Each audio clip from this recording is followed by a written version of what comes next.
Мы прожили в Германии уже несколько лет, и наконец мы готовы сказать вам всю правду. Тебе долго ждать? Долго тебя ждать? Долго или не долго? Иди сюда. Так, Карапуз, давай, пока папа там работает, мы тебе выбираем бантик, давай? Как красиво.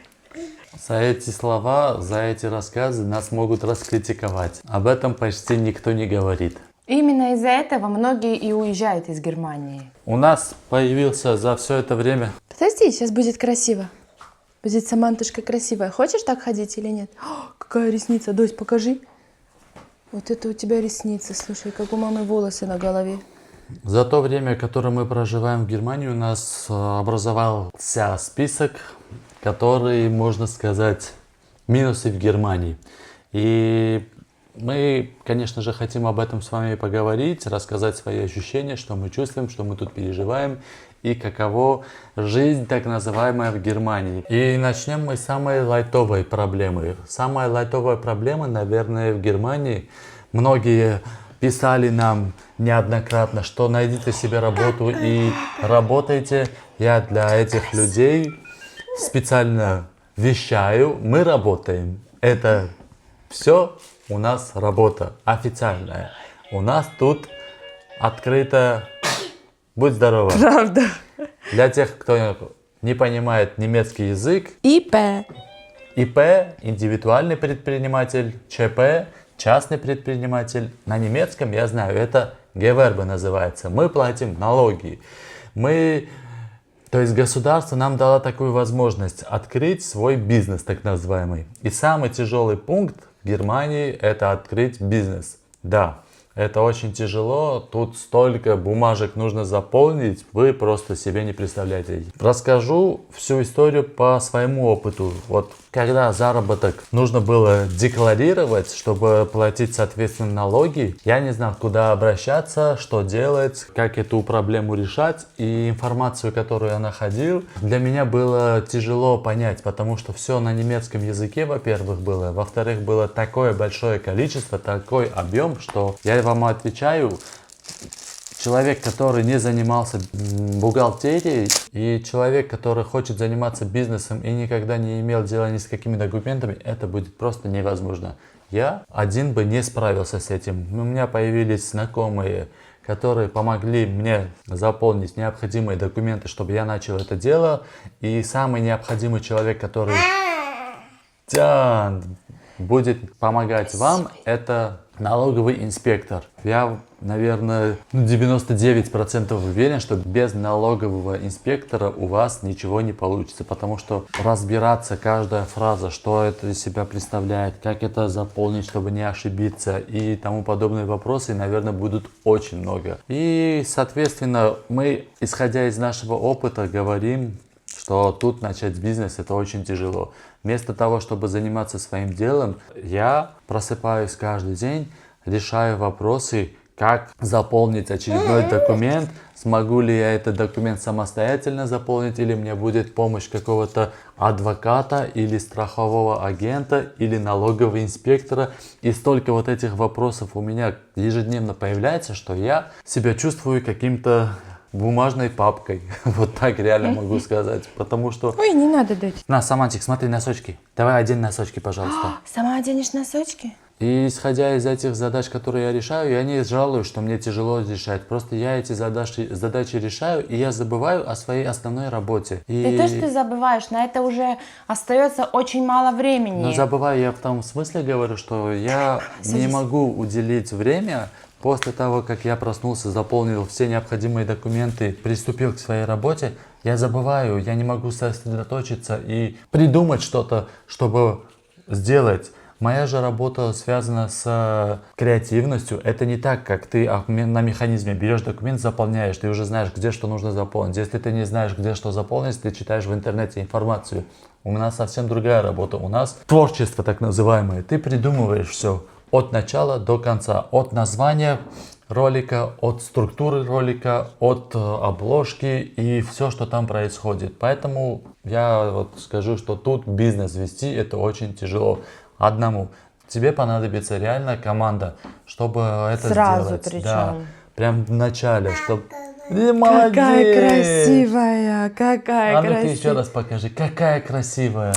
Какая Да красивая. я вам могу честно сказать, я не успеваю наслаждаться детством Саманты. Я максимум уделяю время своей семье, но, опять же, то же самое скажу. Я так... Какая красивая девочка. Я так сильно загружен этими документами бываю, что мне просто не до игр с Самантой, но очень хочется с ней все время играть, наслаждаться тем временем, пока она маленькая. Поэтому бизнес реально вести тут очень тяжело. Ну и я от себя хочу добавить, хоть я, конечно, в этом не сильна, здесь бизнес иметь и не только тяжело, а еще и невыгодно, потому что все мы знаем о налогах в любой стране, их обязательно нужно платить, и мы это делали, где бы ни жили, где бы ни были, но везде налоги разные. Давайте я тут тоже помогу Танюшке. Да, налоги тут тоже очень тяжело платить, потому что налоги тут очень большие.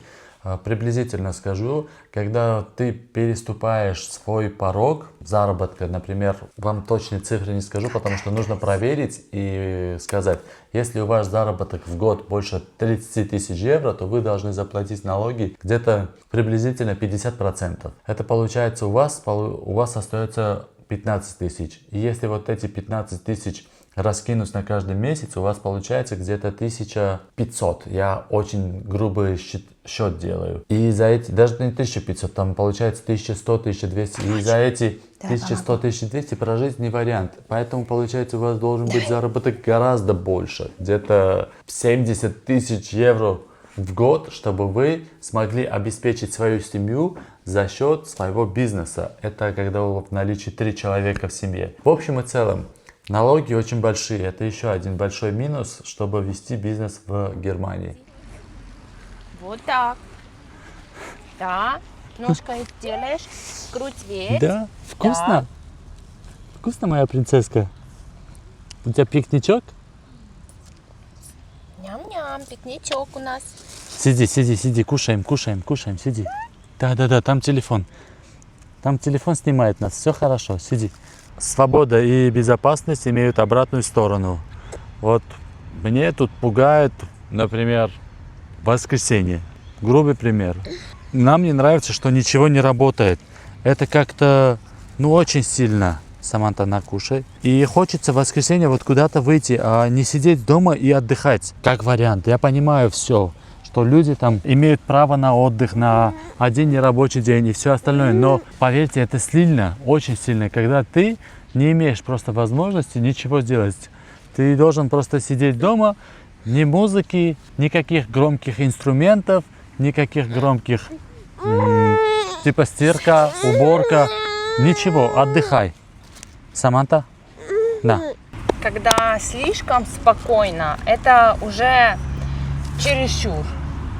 Мы говорим лично о себе, мы не навязываем свое мнение. Да, есть масса людей, которым, наверное, это даже и хочется такого, и будет комфортно в таких жизненных условиях жить, когда там кругом тишина и покой, там, и ты слышишь только пение птиц. В этом есть свои плюсы, безусловно, но как-то для обыденной жизни, для молодых людей, наверное, для пенсионеров это вообще идеалочка, если честно вот так задуматься. Даже мы с Аком когда-то говорили, что есть тут места, где возле парка, возле воды, там течет речка, так красиво, и красивые дома построены. И мы даже имели такой разговор, что было бы прикольно здесь, чтобы был у нас такой домик отдыха на старость, может быть, чтобы приезжать сюда вот именно чисто на релаксацию, действительно послушать птицы, подышать классным воздухом, потому что он действительно здесь в Германии прям хороший, тут этого не отнять, кругом горы, чистота, деревья, действительно чистый классный воздух, даже дышится здесь легко. Но мне тут пугает одна вещь, которую, ничего с этим не сделаешь и никуда от этого не денешься. Это очень много приезжих людей. Мы тоже приезжие, но есть страны, где уровень преступности гораздо выше, чем здесь. И я, когда вижу, например, людей, которые представляют эти страны, никакие страны не буду перечислять. Но когда я вижу таких людей, ну, мне не становится страшно. Мне становится страшно за мою семью. Понимаете, вот я Танюшку и Саманту особо никуда с обими не пускаю. Они всегда со мной.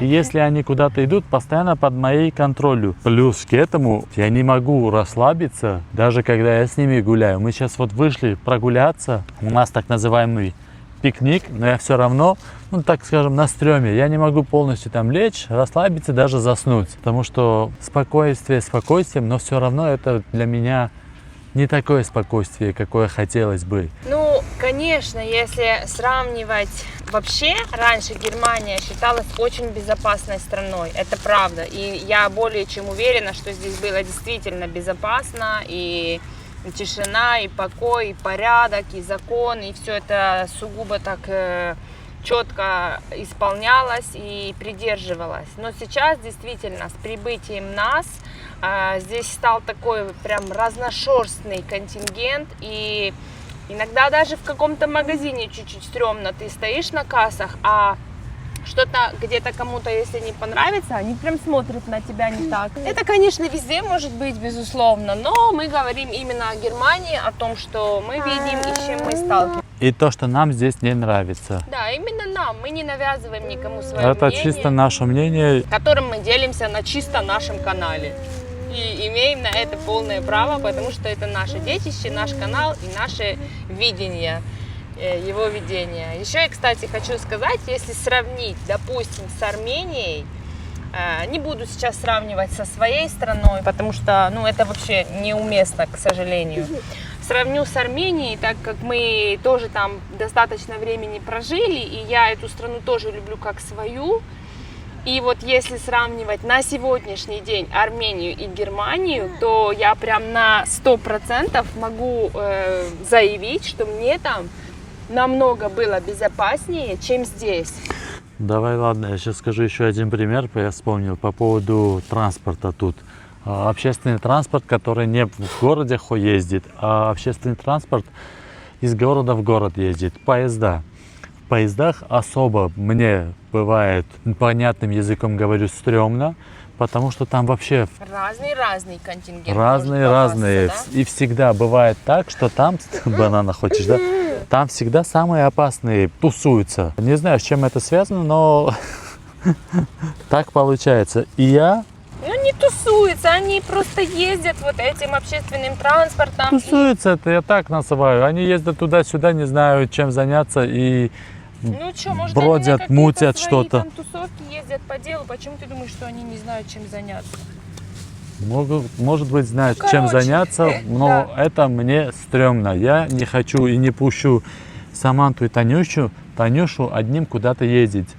По возможности я всегда буду с ними. Вот единственный случай, когда Танюша ездила одна, и то она не ездила одна, она ездила в Берлин с паспортом, с подружкой. Я тогда тоже очень сильно волновался, чтобы они нормально поехали туда и обратно, и не было никаких проблем. Слава богу, так и это было. И вечером, как ни крути, спокойно выйти на прогулку, ну, как-то не так.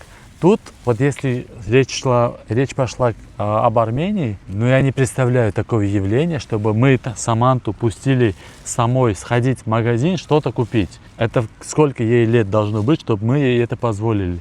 А в Армении я вот знаю 3, 4, 5 лет, когда ребенка знают, они спокойно идут в магазин, покупают хлеб или какую-то конфету себе и играют все время во дворах, и все спокойно. И с ними ничего не случается. Это прям дети моих друзей живут такую жизнь, такое детство проживают. И с этой точки зрения я тоже уверен, что там более спокойно, безопасно. Ты папу любишь? Да. А кто там говорит, что она только да говорит? Скажи, ананас. Съели? Банан, скажи. Она все говорит. Давай, Просто ладно. мы не хотим это показывать всем, чтобы не сглазили. Самантик, готова? Смотри на папу. Поехали. 1, 2, 3. В песочницу идем босиком. Да, мы вышли гулять. И у нас погода такая хорошая, что можно босиком погулять. Да? Или да. Ой-ой-ой, как хорошо. Давай, давай, давай, давай. Все. Бегом. Это убираем, это нам не нужно. Я сейчас дам тебе твои игрушки. Самантик, маши привет. Сюда, к маме. Скажи, ура, я вышла на улицу. Я так люблю в песочке гулять. На. И еще лопату твою любимую. Все, больше ничего нету. Такая аккуратненькая сначала. Теплая. Теплый песочек, да, Тюль? Горячий, да? Песочек хороший? Все там хорошо? Тебе хорошо? Дашь папе пятюню? 5. Дед, вот так. Да 5 папе. 5. Несмотря на сегодняшний солнечный, прекрасный, теплый день, я хочу рассказать вам еще о той проблеме, которая съедает именно меня. Мне вот таких вот Да дней... что тебя, меня тоже. И тебя, да. Ну, я про то, что мы опять хотим подметить, что мы постоянно говорим о себе. Есть люди, которые не солнцезависимые, не погодозависимые, они этого ничего не ощущают, и им, наверное, этого будет и не понять, что мы это относим к проблемам именно. Но для нас это реально проблема, потому что дошло все до того, что у нас действительно уже очень болят головы на перемену погоды. А перемены здесь очень сильные, очень резкие. Не знаю, с чем это связано, с поясом, где мы находимся. Не понимаю, не могу это объяснить никакими научными словами. Но то, что здесь резкие перепады температуры. И в основном, в принципе... Все видно? Напишите в комментариях, нравится ли вам картинка. И не забудьте подписаться. Я думаю, что ты туда пошел. И в основном здесь погода серая, небо серое, грустное, унылое. Вот все, что вот такие вот эти все негативные слова, которые, прям забирают твое настроение, вот это все относится к погоде в Германии. Очень редко вот такие классные солнечные дни, теплое, кайфовое лето. Да, если теплый день бывает, то я уверен, что уже вижу тучи серые придут сюда, и тут будет пасмурно и темно. Всегда вот такое впечатление, как будто как рабочий график у немцев. Типа чуть-чуть поработали и пошли отдыхать быстро. Вот солнце тут чуть-чуть поработало и пошло отдыхать. Не ешь песок, не ешь песок. Ты съела песок опять? Встряхнула ручки. Покажи всем, как ты стряхиваешь ручки. Вот так, молодец. Поэтому этот вариант нас тоже не устраивает, что тут погода Садись на попу. Можешь не садиться? всегда такая прекрасная, какая сейчас. Вот эти уже тучки подходят. Хотя нет, еще не будет так сильно. Я хочу сказать, что в этом никто не виноват, это никто не придумал, Просто тут погода такая. Да, всё. у природы нет плохой погоды, мы это знаем, понимаем и, тоже все это правильно воспринимаем, но люди же должны выбирать для себя комфорт, то, что им приносит счастье, удовольствие, классную, позитивную жизнь. То есть я реально считаю, что здесь меньше людей улыбается именно от нехватки солнца. Потому что если сравнивать с другими европейскими странами, или же нашими странами, где действительно яркое солнце постоянно. Просто не дает сказать. Просто Скажи, замолкает там уже. люди улыбаются. Это просто психология, это подсознание работает. Мы от этого веселее все, мы ярче становимся, понимаете? Потому что солнце светит ярко. Что давай, говори. Ну, давай. Мы должны быть командой, хочу сказать. Когда я хоть ручку поднимаю, ты дай сказать слово. Ара, мы команда самая вообще сильнейшая, которая Поэтому я может тебе говорю, быть. усиляемся.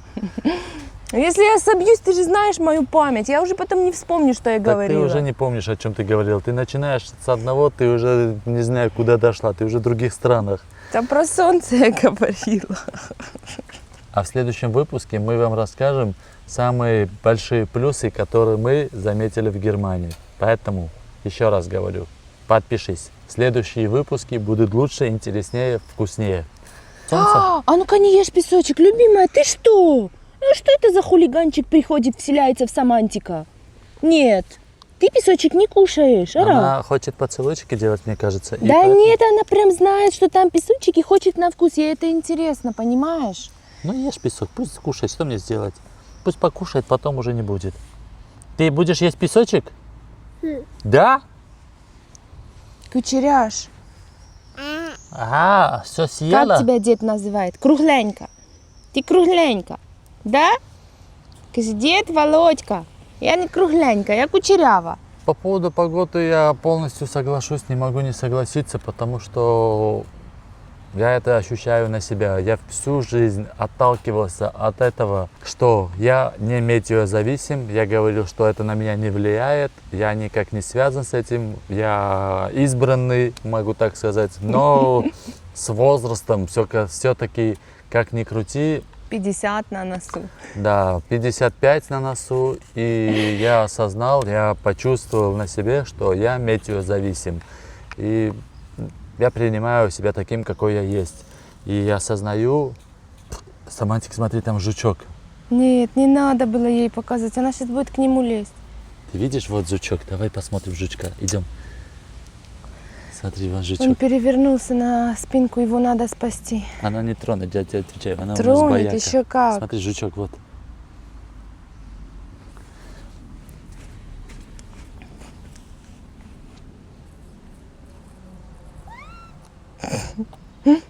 Жутюк, Самантусь. Я тебе прям... Ну, Зая, ну ты я тебе даешь. 100% уверяю, что она не тронет жучка. Теперь еще больше будет бояться. Поможем жучка, дай лопату, я тоже не хочу трогать, ну просто поможем, перевернем. Палочкой можно вот этой.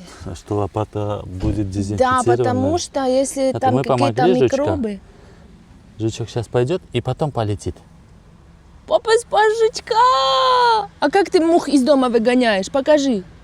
Мухи, вот так, гони мух, давай. Мух нету. Ой, жучок Тут опять нету перевернулся.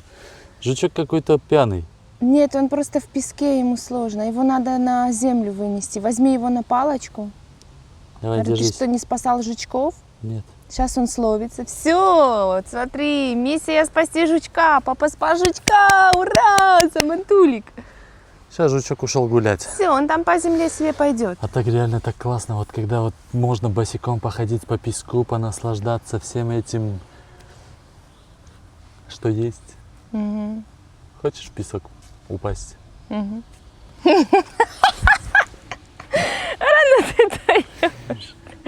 Значит, посмотри, что папа сделал. Скажи, мам, хочешь песок попробовать Мне на еще в вкус? магазин идти. Маме дай песок Не на вкус. надо, не надо. Ара, не учи ее этому, Зай. Ты серьезно? Мама хочет песок съесть. Это дай. для тебя шуточки, а для нее вот это, она сразу это все будет мотать. Самантуля, папу не слушай, маму слушай.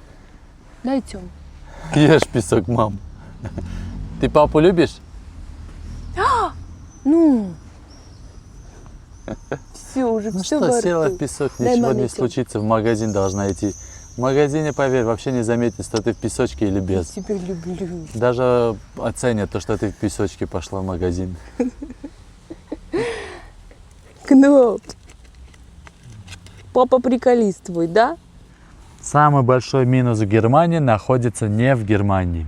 Мы очень сильно скучаем. Мы очень сильно скучаем по нашим родным, по нашим друзьям, по бабушкам, по дедушкам, по сестрам, по братьям. И эта скука нас просто не оставляет в покое.